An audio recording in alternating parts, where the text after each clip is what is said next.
Hello, everybody. We are live. I'm joined with the fantastic and wonderful Jessica Attwood, who is a domestic violence advocate. So, my name, if you've been following my channel for a little while, you would know this. If you've not been following me and this is your first time seeing my ugly mug, my name is Darkmoore. I'm a dark crime fiction writer with a little bit of horror and a little bit of dark fantasy there, but predominantly dark crime and British crime novels.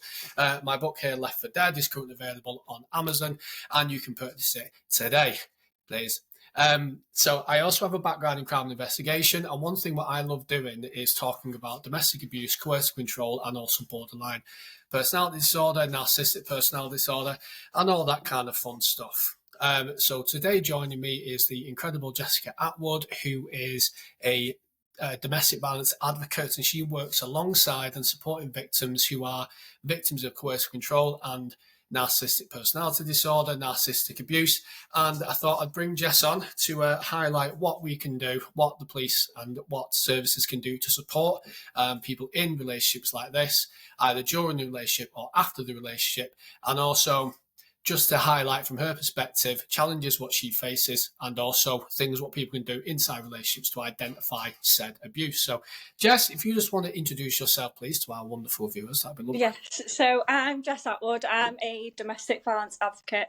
Like Jay said, supporting victims of domestic abuse and working alongside predominantly police officers and other multi-agency approach, so working with other services to support victims of domestic abuse. My background is purely domestic abuse ever since I graduated uni. Was a IDVA, which was an independent domestic violence advocate, and now I'm a domestic violence advocate working alongside police officers. So that's kind of my role. So yeah, anything domestic related, I am your girl. So what's the difference between an independent domestic violence advocate and a domestic violence advocate? So independent is out in the community. You wouldn't really have to just... If obviously someone's in immediate danger, that is disclosable to police. However, I am police-led, so I'm not independent. So that means that I work alongside police officers and I have to disclose anything that is disclosed to me basically from a victim, from a first safeguarding point of view, and to work alongside police basically. So that's the difference. IDVAs are out in the community, whereas I predominantly work alongside police officers. And I deal with like sharp safeguarding. So when an incident has happened and we've got a suspect in custody, I will work with the victim and with everyone else to support that investigation process sort of thing. Whereas an IDVA is more long-term support. So I would signpost someone to an IDVA Right. at crisis point, basically. Right. So, when you say crisis point, how do you mean? What's crisis point? Crisis point where we've had an incident within the last 24, 48 hours. So crisis point is when something has happened. So the incident is basically very, very recent, whether it's ongoing. So I link him with a victim like within 24 hours after that incident has happened and being reported to police. So I'm very much police-led, work alongside police officers and help police officers with their investigations. So I don't only just deal with the safeguarding point of view, I also support police officers in kind of helping them with their investigations and liaising with victims on a victim's so a lot of the time we have, it's like, oh, the police aren't getting in touch with me. So I'm kind of, my role's very new and I'm kind of that go-between between the victim and police at this moment in time. And it seems to be doing all right, I think. So yeah, it can be a bit confusing, but yeah, so I work alongside police and with the victim as well to make sure that if they're going through that investigation process, that they are getting the correct support and being signposted to the appropriate services. Right, okay. Oh, fab. That's good. So you obviously work with victims of domestic abuse. I imagine that has a whole range of different, like the term domestic abuse is a huge umbrella term. Yeah. So can you just identify what would classify as domestic abuse? So say someone's in a relationship and they're seeing certain things happening, what would they need to be looking out for? So I think there's a lot of stigma around it being physical. So, and I will always say it does not have to be physical for it to be abuse. Mm-hmm. So we've got emotional abuse, psychological abuse, financial abuse. sexual abuse.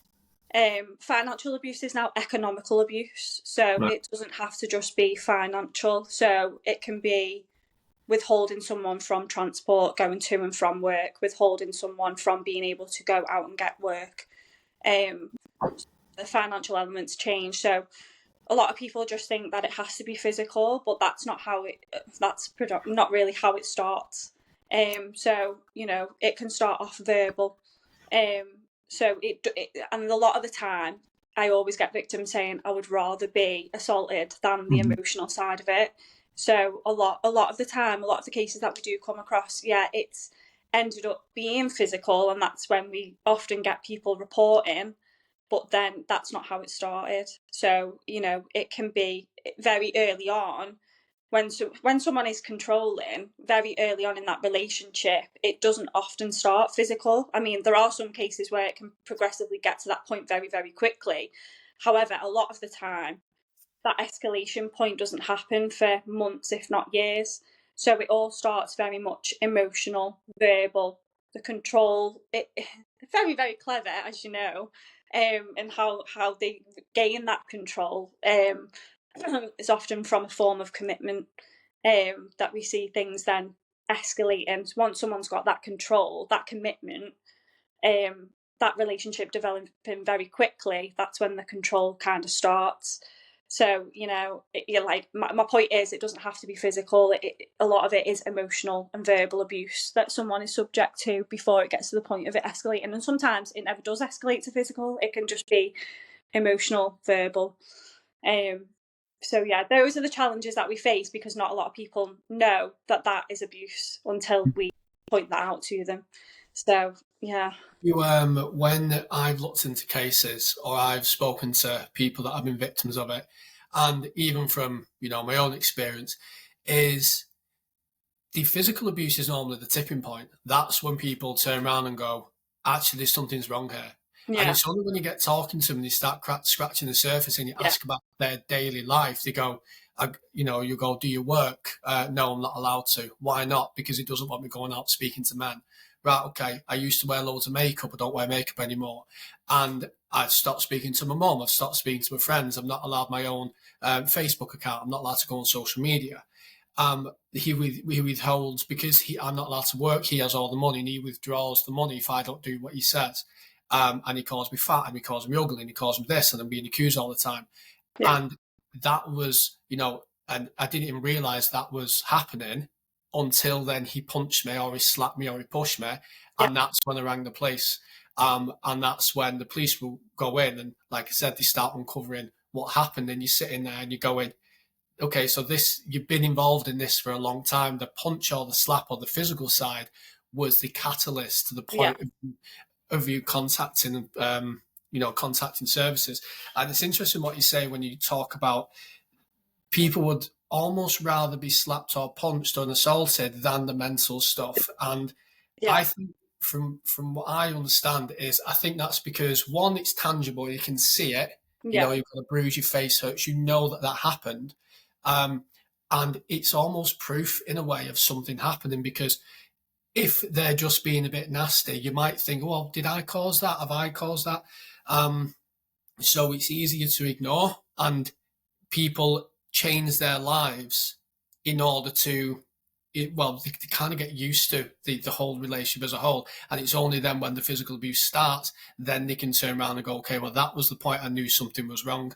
So leading up to that, Jess, is there a point before it gets to that? Is there any warning signs of what people need to look out for in a relationship like this? Before it gets to physical? Yeah. Oh, gosh, yeah. There's a whole cycle of it. So I'm going to bang on about my homicide timeline here now. You enjoy. So I work from something called the homicide timeline, and it stages until we get to homicide. We never want to get to that point, ever. No. Never, ever. And touch wood, I haven't seen that yet in my career working with people, but it does happen. So in the beginning, I say there's a form of commitment there. Then you say what you've just explained, all these little traits of, well, he stopped me from seeing my friends. He didn't want me to go to work. And then a lot of the time we see this escalation process happen when something changes or that control is challenged. So I say we've got 3 C's. We've got control, challenge, consequence. When someone's got full control over you and you're challenging that control, there's going to be a consequence to that behaviour, because that person doesn't like that control being questioned or taken away from them. So a lot of the times we see these escalation points when someone is wanting to leave a relationship, when they actually turn around and start challenging someone's behaviour. So a lot of people who I come across who say, I've gotten to a point where I just not allow it to happen, but it's safer to let that behaviour continue, because then if I turn around and challenge that behaviour, there's going to be a consequence to that behaviour.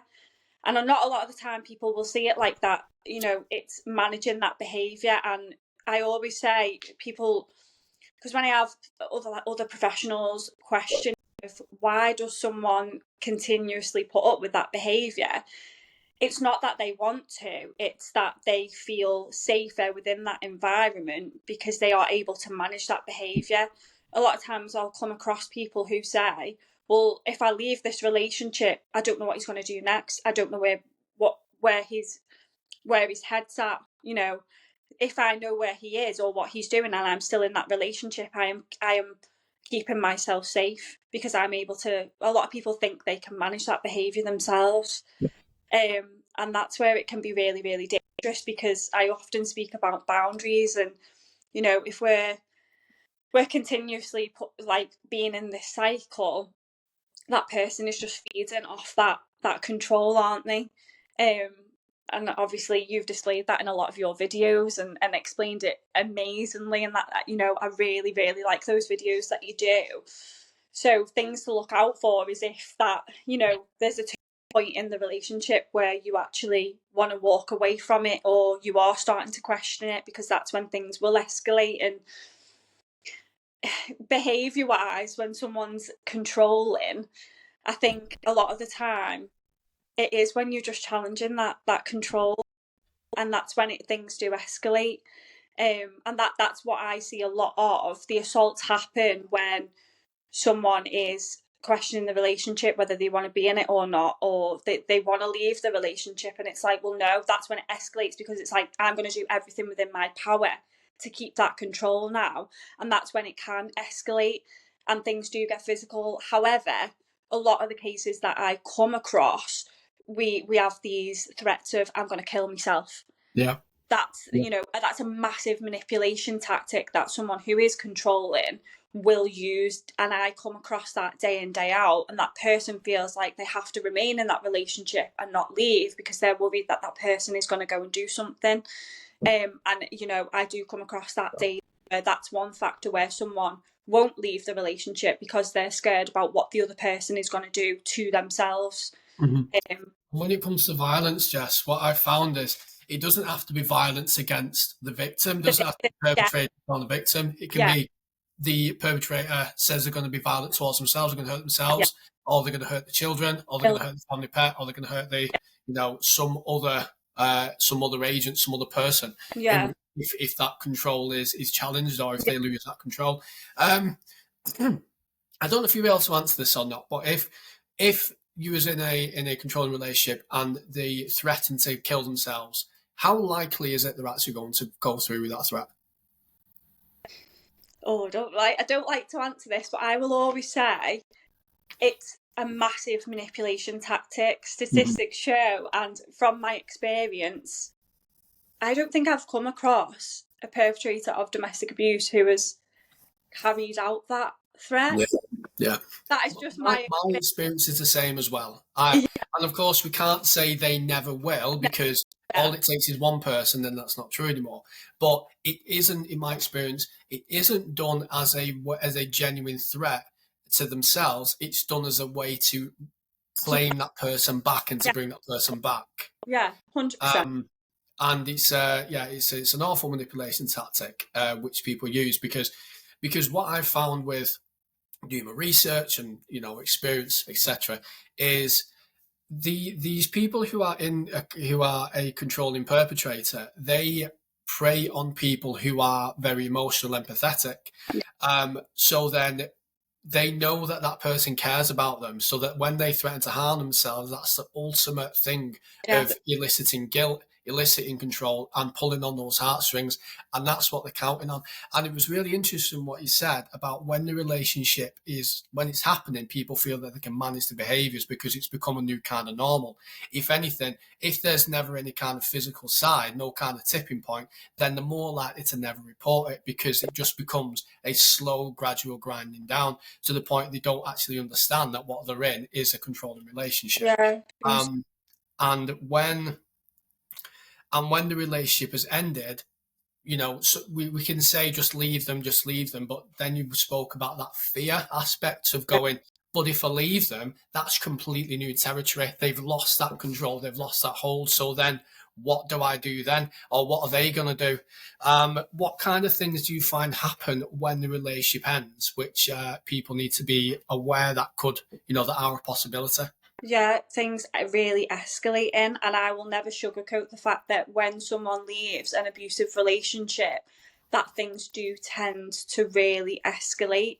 In some cases, you know, 9 times out of 10 there is an escalation point, because the ultimate goal of someone who is controlling and coercive is to regain that control. So that is where it really, really escalates, and that's where we've got to try and manage that behaviour as much as we can and keep, and that's my job, to try and keep these people safe and work with wider agencies so we can kind of implement some sort of plan to be able to manage the behaviour from the perpetrator, because that is when we do see an escalation point, and that's where, like, the threats of I'm going to kill myself, the threats to kill direct, a lot of the time there can be stalking, harassment, and that's a massive one when we often see cases where someone has left in a relationship and that controlling person just isn't backing down, and that's when we see the stalking and the harassment and the constant phone calls, if not direct, going through someone else. That's where we find the stalking. And that's where it can be really, really dangerous, because that is new territory then, isn't it? And that's where we see that escalation point happening, and that's where it can become dangerous. And that's where we can see homicide. God forbid that ever happens to anyone, but it does happen, doesn't it? So, you know. Do you find that kind of behaviour lessens when the police get involved? So two people are broken up, the controlling person still wants to remain in control. They're trying to get that person back into a relationship, doing whatever tactics they can, or they're stalking they're stalking them, they're turning to the place of work, they're contacting them, they're trying to communicate with them via third party. Do you find that when that person, the victim, rings the police and explains what's happened, and there's evidence of it happening, and the police then go and arrest that person or they question them, do you find that that's when the behaviour drops off?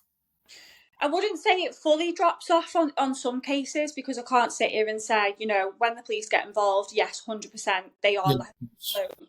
However, majority of the times when someone reports to police, there's things that we can put in place throughout that investigation process. And there is, you know, often we'll interview someone and they'll get on bail and there'll be bail conditions not to contact someone, or that's where I come into place and I can put, you know, civil orders in place and help through that. So yes, I would like to say a lot of the cases that I come across, you know, that person is kind of like, okay, there's conditions in place. However, not all the time that people will stick to those conditions. That's where we see this cycle continuously, and people will get back in relationships, and, you know, so I can't sit here and say, yeah, 100% that person would leave the other person alone. However, a lot of the times when we do get involved, that's when other agencies and other support is notified, so we are able to manage this behaviour and kind of implement safeguarding. So yeah, reporting to the police 100% does help. We know about it. We can try and manage it as professionals to keep that other person safe.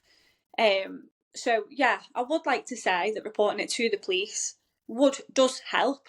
I mean, I can't sit here and say, like I said, yeah, all the time they would 100% leave them alone, because it's not always the case, as we know. some people don't like to abide by. Or they don't like being told no. Yeah, yeah, And then, like I said, that's often the tipping point, isn't it? When someone says no, so now you have an agency saying no as well. yeah, Um, so what I think, to summarise essentially what you're saying is, and I agree with you really, is if this person is doing what they're doing and you haven't contacted the police, they're unlikely to stop, yeah, unless they find a brand new shiny object. yeah. And then you're passed to the wayside. Then they got someone else there fulfilling Like whatever you were. call them Like a vampire, like a leech, it absolutely. sucks the Um, life out of you, and then they'll yeah, just move on to the next person. absolutely. But if you do contact the police, then the support available Yeah, can not only help the victim of the abuse to understand and overcome and move on from what's happened to keep them safe, but it is an extra barrier for that perpetrator to then fight against. yeah, So, yeah, I always advise speaking to the police, or at least speaking to some kind of yeah, professional like yourself too. yeah, So, in regards to when it comes to the perpetrator themselves, what I found in my research and my experience is that generally these people portray a lot of traits of a personality, some kind of personality disorder, whether that's psychopathy, whether that's borderline, whether that's narcissism. So when I've dealt with people who I suspect who are borderline, in my experience, it tends to be that's when the threats to harm themselves will generally come in, because they don't want to be abandoned. With them, it's more of a case of not wanting to lose this person because they don't want to be abandoned. Whereas with psychopathy and narcissism, it's more about control. Both are incredibly unhealthy, and both are detrimental yeah. and not good to the victim. But have you noticed that there seems to be, I mean, when it comes to a serial domestic abuser, and we are dealing with the same person often over and over again with different partners, would you say that there's something wrong with that person, or they are just completely unaware of what they're doing, or would you say it is intentional and there's a method behind the way they're acting? I genuinely believe that a perpetrator of domestic abuse is fully in control. Right. I fully believe that they know what they're doing. However, I don't think that they know what they're doing is wrong. Right. So when it comes to the control, I think they're very clever. So, for example, if your partner is being abusive to you behind closed doors, right? Something is going on, and someone was to knock at the door, they could switch it like that. Absolutely. So they could, please turn up to your door. They would not continue that abuse in front of those officers or whoever has knocked on that door. Say it was a neighbour knocking on the door. Oh, can I hear an altercation or something going on? Is everything okay? Yeah, love, it's fine. It's absolutely fine. And they'll make up an excuse. They're very much in control. When people say to me, oh, he's out of control. No, he's very much in control, or they're very much in control. So, yeah, the question, I think they are very clever in the fact that they know how to regain this control and continue this behaviour. However, I genuinely feel that they don't accept that what they're doing is wrong, and that's majority of the cases that I come across, is that the other person will never take accountability for their actions. They'll never admit what they're doing is wrong, and often the case is that they'll try and manipulate the situation and deflect it back onto the other person. Mm-hmm. So to answer your question, they're very much in control, but I believe that they don't understand what they're doing is wrong. I think they believe that behaviour is the norm and it is acceptable, because when we've got a serial perpetrator of domestic abuse, regardless of whether they're multiple relationships, there's often a pattern of that behaviour that never changes. And I always come across people like, oh, he said he'd change, or he's going to change, and I'm sorry, I'm yet to come across a perpetrator of domestic abuse who can change their behaviour or who is willing to change that behaviour. I just haven't seen it in my professional experience anyway, and it's such a shame for me to be able to sit here and say that, but that's my experience. So I don't know what your opinion of that is, because I'd No, really I do agree. when I've spoken to victims of domestic abuse, or I've looked into a serial domestic abuse perpetrator, you do find it is often their name cropping up, their name flagging up in the emergency agency meetings, in the Marek meetings, in the MASH meetings. It is that person over and over again. It's just a subject of the person changes, both for men and women. So we've had instances where it seems to be the same victim, but with different people, and they're classed as a victim for whatever reason. But the people who they have got into a relationship with have never come to police attention prior. And it seems to be that, okay, well, sometimes it's actually the other person who is the perpetrator. But for whatever reason, it seems to be these other people who've never come to police attention before that are the ones getting put down as the perpetrator. I think because if it's alert behaviour and this person has learnt that control is love or control is caring, or that regardless of whether they actually want to show love and care, they just want their own fulfilment out of that relationship and that control, whatever that is that's feeding them. No, I don't think that person can change, because it's ingrained, it's rigid, and unless you're doing serious deep psychotherapy and counselling and a lot of work with these people, they're unlikely to change. And in order to even get to that point, they have to accept that what they're doing is wrong. And no, they don't. And from what I've experienced is, even when you can show them hard evidence and saying this is what you've done, it's either I didn't do it, they made me do it. If they made me do it, then it was their fault.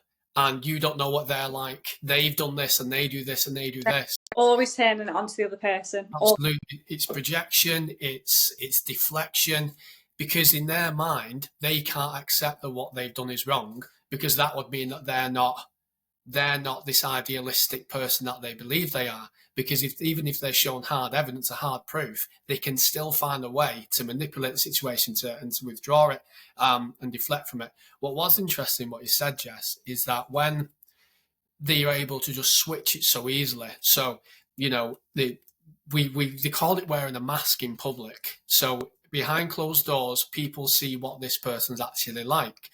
Whereas when they go out into the public, or they're around friends and family, they're around other people, professionals, they're able to put on this mask that they are altruistic, they are caring, they are loving. You look at the social media, it's all flowers and rainbows and puppies, and people would never suspect that this person behind closed doors is essentially a predator of human beings.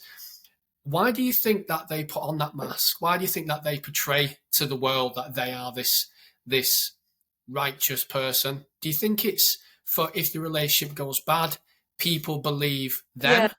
Or do you think it's a case of they don't want to accept that this is who they are behind closed doors? Like, what's your opinions on that? It's not that I don't think they're willing to accept who they are behind closed doors, because I don't think they'll ever get to that point where they even think that their behaviour is wrong to accept that. Do you understand what I'm saying? So a lot of times I call them social charmers. Right. So they'll go out in public, they'll put on this front, this charm, and that's how they get people in the beginning, because they put on this charm. Mm-hmm. So they'll never, in the beginning of someone of an abusive relationship, you will never ever see.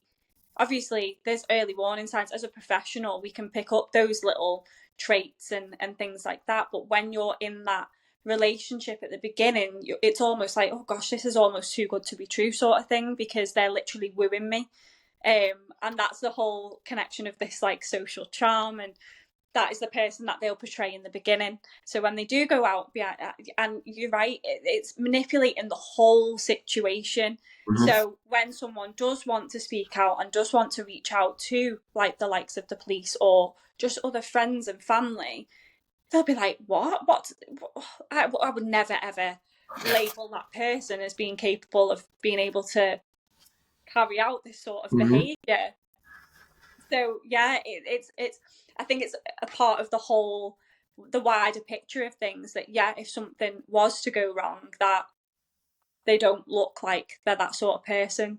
When I was, if you don't mind me sharing, when I was going through something like this, when it all finally ended and it all kind of came out, people were absolutely gobsmacked. they were looking and they were going, no, absolutely no way.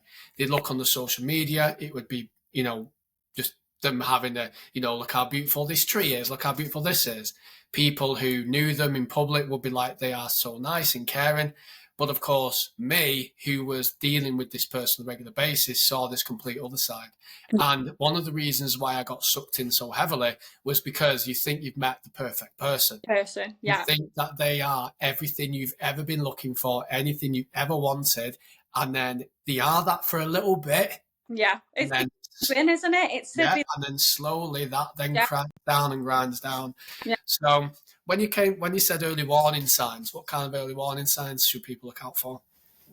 I'm going to drop the L word there. Love bombing. Love bombing.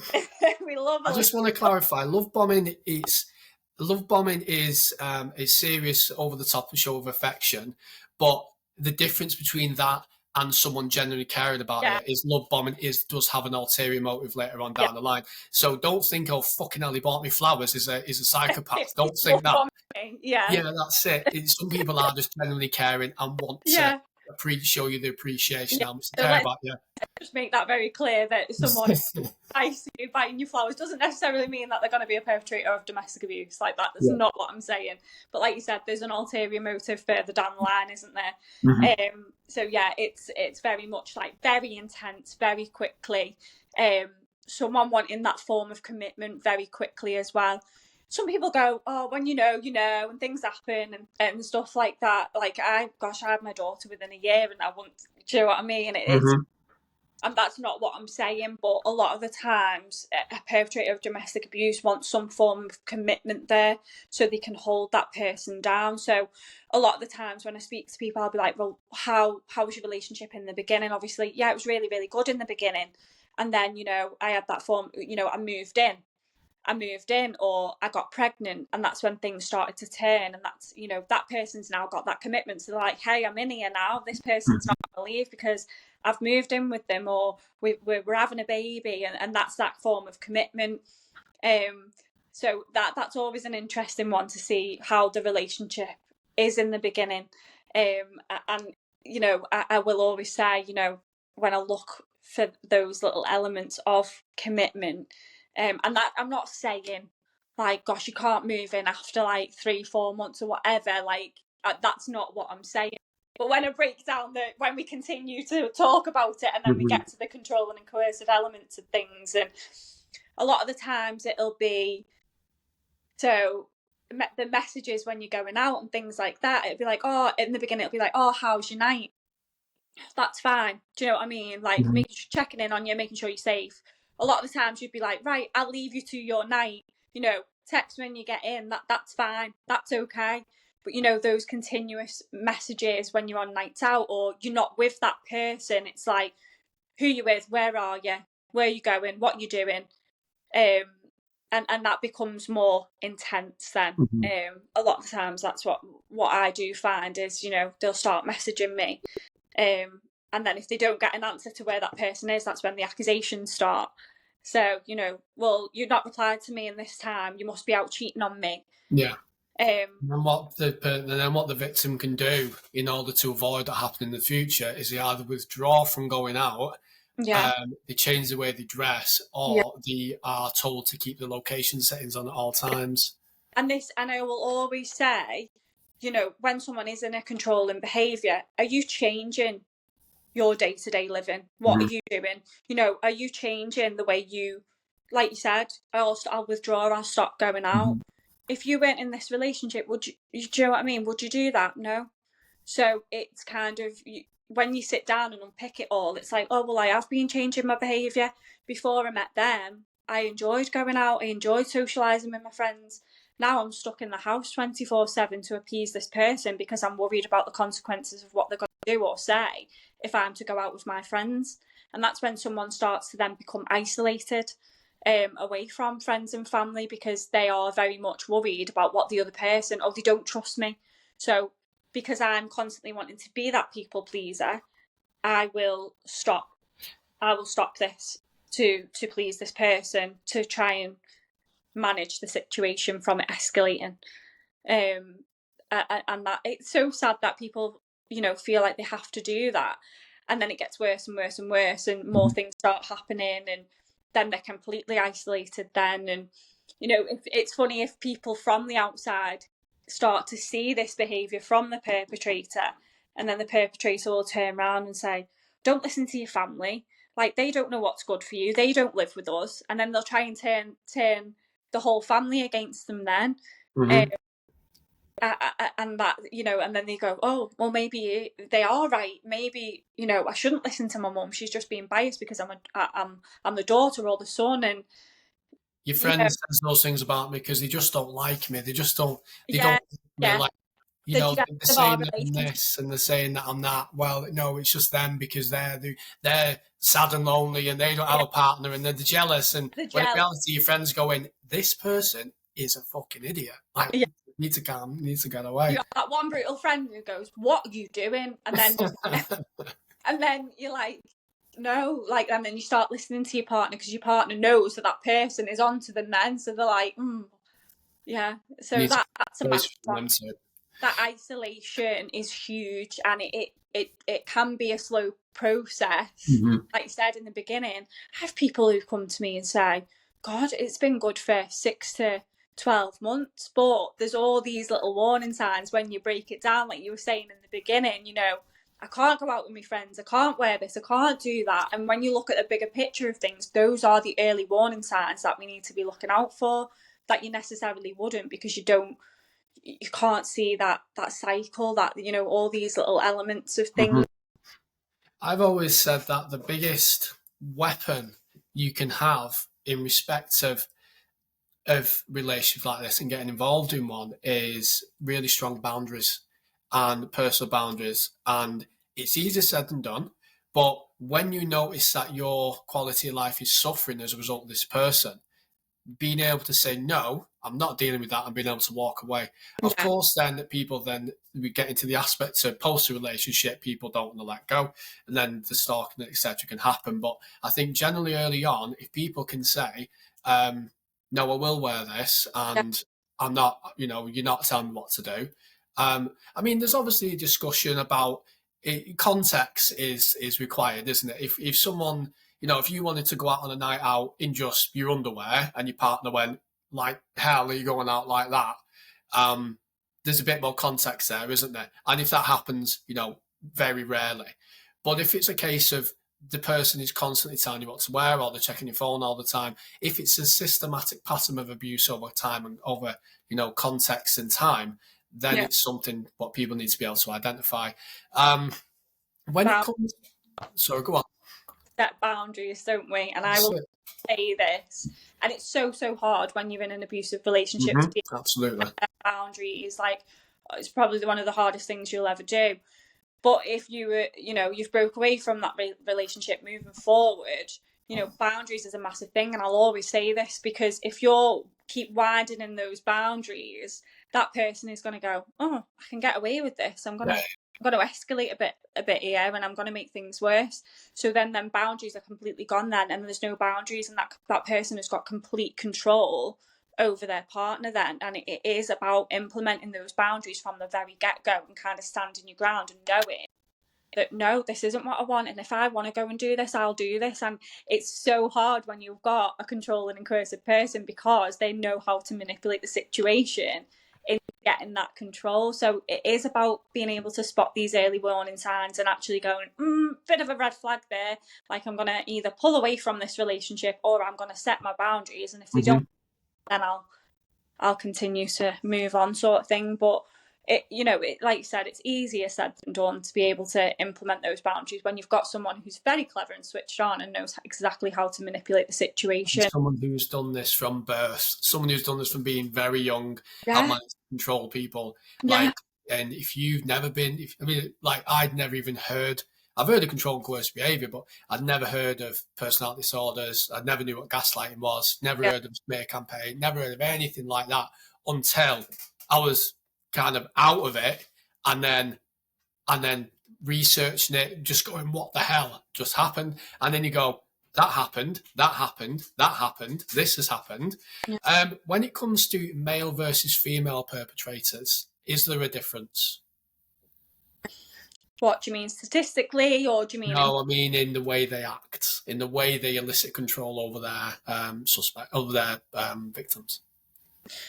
Oh gosh, now you're asking me. I think a lot of the time, I think there's massive stigma behind this as well. I need to start off with this because when we have a female perpetrator of domestic abuse, it's very much accepted that they behave, or they're just there's a psychopath, and it just gets laughed off, and it's not funny because if we turned it round and put that same situation as a male perpetrator of domestic abuse, it would not be accepted and it would not be tolerated.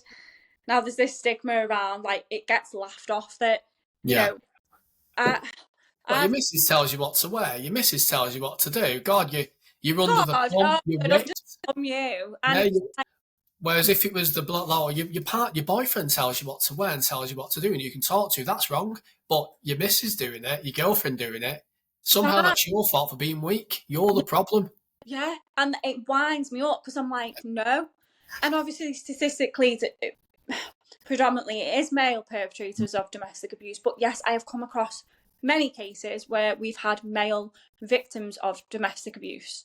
I don't like the word victim, but so it's so hard when you have a male sat in front of you and they don't recognize what they're going through is abuse, because there's this whole stigma around that it's pretty much acceptable and it's laughed at. And I'm like, I've had many cases where it's like, oh, I was cooking and she threw a hot pan of sauce at me and I told my family and they laughed at it. And you're thinking, that's not acceptable, because if that was on the other way around, that person would have been in so much trouble.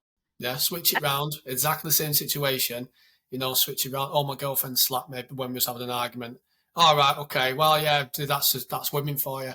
Oh, my boyfriend slapped me during an argument. Well, you can't put his hands on you. That's wrong. And I mean, my understanding is the statistics are it's 104 women die a year from DV. Yeah. But also I think it's about 52 men or 50 men. It's maybe a bit less, but women on male homicides do happen, and of course there's the same-sex couples, etc. But regardless of the sex of the person, abuse is abuse, really, isn't it? Regardless of whether. I completely get you though in regards to the stigma. And that needs to change. Yeah, I need to be able to say that this happened, it wasn't okay, and I'm a survivor of it, without being labelled as somehow it's your fault for not being manly enough that it happened. You didn't put your partner in the place, which again, that phrase I hate. You need to put them in the place. No, it's supposed to be equal. It's not supposed to be one rules the other. It's not meant to be a power dynamic. It's supposed to be, you're both equal in the relationship together. Yeah.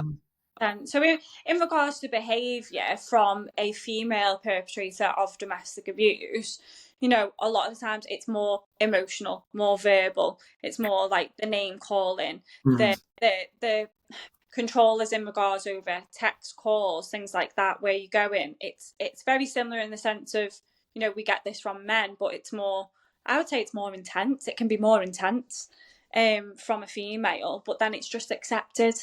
Right.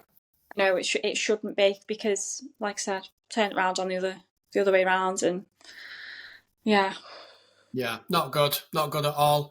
I like what you said before about there's different kinds of abuse. It's not just physical; it's emotional, psychological, financial. Early warning signs of asked you about that. The control, challenge, and consequence was pretty good. I'd not heard about that. I liked that. And I'll always say, for a professional, if you are a professional with someone who is going through domestic abuse, a lot of the times, if you're not educated around domestic abuse, some professionals can be like, I just don't understand why they keep going back. I don't understand why they just don't leave. And I will always educate on the 3 C's. So if there is you've got to ask why. Don't ask why aren't they leaving. Ask, is there a consequence to them leaving? So what is the consequence of that person leaving that relationship? A lot of the times, like I said in the beginning, we stay in these relationships because we're able to manage it. We're able to, keep an eye on that person, not in a controlling way, but from a safety point of view, keeping yourself safe. And that's a lot of the time, regardless of the whole manipulation side of things from the perpetrator, it's also about managing it and keeping themselves safe. And some people might call me crazy for saying that someone is actually safer in that abusive relationship at that time because they're able to manage it. Mm-hmm. And then, we can try and safeguard that person by leaving that relationship safely. But, is there a consequence to them leaving that relationship? What is that consequence? And that's what we always need to ask ourselves when we're working with people who are going through domestic abuse. Okay. Is there anything? So we're nearly out of time. I've loved this. This has been awesome. Yeah, it's This been has good, really hasn't it? informative. Yeah, I mean, I've learned. When you asked me, I was like, yes, absolutely. I want to talk about Yeah. this. Absolutely. I talk about it all day, and I feel like I've not even touched on a lot of things that I feel like needs to be spoken about. But yeah, we're just kind of covering the basics, aren't we? Well, that just means that we have to do another one, Jess. Yeah, definitely. See what the feedback is. That's it, exactly. So, closing notes, is there anything any signposting you want to do? Anyone who's watching this? Yeah. Anyone who's potentially knows someone who might be in something like this? Anywhere for support and help? Yeah, so every town will have a service, a domestic abuse service. Just want to make that very clear. I don't know the names of every single one. I obviously only know the local ones to me. But there should be a domestic abuse service for every town, every county. There will be help out there, and you just need to go and research where that would be. But you've got Women's Aid, you've got the domestic abuse helpline. For men, you've got a charity called Respect. So they are a domestic abuse service purely for men. You've also, if you're a perpetrator of domestic abuse watching this, there's also Respect also do work around perpetrators. So that they have a really, really good charity for male victims of domestic abuse. Wanted to highlight that because, you will get males thinking, where's the support for me? Because it's all you've got Women's Aid, which is for women. So you've got Respect. You've also got refuge.org.uk. So if you're needing to flee domestic abuse, they have access to all the refuges around the UK, and that's who I use, and people who are fleeing domestic abuse. So you've got your National Centre of National Centre of Domestic Violence. That's for non-molestation orders. That's a different topic. But non-molestation orders, they can still help you. There's still a civil order. Yeah, so all these services will be able to educate you on how to leave a relationship safely, how to implement civil orders to keep a perpetrator of domestic abuse away from you. There's all sorts of support out there, and I always say this because a lot of people are like, I don't know where to go, I don't know who to speak to, and there is always help out there. It's just, having someone like the likes of me sat in front of you, being able to tell you where to go. But there is absolutely help, for you to be able to flee domestic abuse. And a lot of people feel trapped in these relationships and feel like they can't get out of them. But there are professionals who can support you. So there's IDVAs. So they're the Independent Domestic Violence Advocates. They're everywhere. You domestic abuse support workers. So yeah, the National Centre of Domestic Abuse, that they're obviously non-molestation orders, but you've got the National Domestic Abuse Helpline. You can call them, they're 24/7. They'll be able to signpost you in the right direction it depends on where you live. There's refuges for domestic abuse. There's just so much help, and if you're wanting to flee, just always present at housing and they'll be able to accommodate, and that they have a duty of care to be able to support and help you in that moment. Yeah. And there's also, walking into a police station and asking to speak to someone. There might not necessarily always be something they can do in respect of criminally, like convictions, etc. Yeah. But they can at least signpost you. They can at least try and support you and keep you keep you safe. And I fully believe that all police need the likes of someone like me working alongside them. Yeah. That's the next battle. And I fought for my role for so long in our area. So that's really, really important. But professionals all liaise with each other. We all communicate. You mentioned MARAC or multi-agency conference, where professionals will sit around a table and speak about how we manage the risk around domestic abuse of a certain person. There's just so much behind the scenes professionally that goes on that obviously people who are going through domestic abuse don't know, but the help is out there. And I just want to reiterate that so much, that there is support in every area around the UK. So yeah, that's Well, it's been an absolute pleasure. Any closing thoughts, any closing statement you want to make just before we finish? No, I just hope that anyone watches this and just knows that there is support out there, and there's people who are passionate about wanting to help and safeguard. There's a lot of stigma around people reaching out for support because they don't know where to go or they're not believed. Like you were saying, physically you can see it. Emotionally, it's harder to be able to reach out and say this is going on. And I just hope that, someone watches this and knows that there is support out there. And I regret saying this, my inbox is always open. Like if I can signpost someone in the right direction or just give them advice about what they need to do. But, if you're scared to report it to the police, I'd say don't be. In my experience, there is so much support that we can do, and the stigma around reporting to police and not wanting to get people into trouble. But I always say, unfortunately, this behaviour needs consequences. Okay. It isn't okay. It's never okay. No. Wonderful. Well, thank you very much for joining us. I will let you know what people say in the comments, and hopefully that can give us some more topics for the next time we talk. Amazing. There's definitely going to be a next time, I hope. Well, I really want to know what other things you have, other things you'd like to talk about, and other things you'd like to highlight. And I'm sorry we ran out of time, but what we'll be able to do is next time we talk, we'll be able to go a bit more deeper into those subjects. Okay. Yeah. You need to podcast. Well, I don't have the YouTube channel just to manage for now, and the books and everything else. So thank you very, very much for watching, everybody. I hope this has been informative. You can contact myself via social media, J Darkmoore. I'm on TikTok, Twitter, and not on Twitter, TikTok, Instagram, etc. If you want to support me in the channel, hit the subscribe button. And if you want to check out some of my fiction, then look at Amazon, J Darkmoore. Jess, where can people find you? Oh God, this is where people keep saying to me, you need to set up a page. So this might be my little go-to to then finally do it. So not just on socials yet for people to reach out. Yeah. Fair enough. We'll see. Fair enough. Well, next time we talk, I'm sure you might have something. If you want I'll set one up right now.